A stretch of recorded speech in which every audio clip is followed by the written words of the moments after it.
Voy to'yni shunday zo'r qildingiz. Dugonalarim og'zi ochilib qoldi. Ay endi siz ham Sarpo bilan mebel qilishni yorib-yoribsiz-da Parvardacham. Rahmat.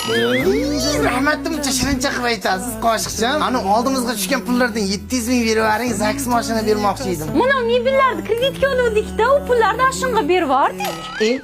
O'rtadagi pulni nima kreditga berib yuborasizlar? Uni joyi bor-ku. Qanaqa? To'yimizda bunday qilib syomka qilgan kameralar kreditga gaplashganman. Anchalarga bermoqchi edim. Ana bo'yningdagi hamma hayron qoldirgan sipochka bilan qo'lingda tillalar sotsa qutulamiz lekin. Ularning hammasi prokatga olingandi-da. Shu qilaman deb 15 ta san'atkorga pul sarflash shartmidi? Sizlarga pul berdi, kim aytdi? Ular hammasi kreditga gaplashilgan. BMW'ni sotaylik hay. U ham rentkar-ku. Odamlar o'zi ochilsin deb arenda qolib bunda haydab yurdim-da. iPhone sotsak-chi? Shahardagi eng qimmat ko'ylak kiydim-ku, pul yetmay qoldi, iPhone deb qoldi. Eng qizig'i u ham kreditida.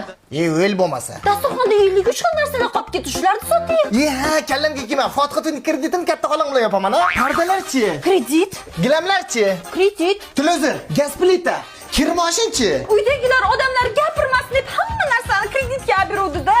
Onasini yursin, hali to'yxona, raqqosa, kartesh, kamday shunday. To'y xachi Sadir aka kreditlarni yopish kerak. Jo'rajon, kasbim bilan burugim berib, ertaga ishga borishim kerak-da. Kallang jaltirab hozir shartmidi? Uzr endi. Voy o'lmasam. Dang'illama to'y qilguncha ketiga bitta ishtamasam o'larmiding? Ko'chada ko'p turma, shamollab qolarsiz. Ya, o'zingni o'chir. Chichi.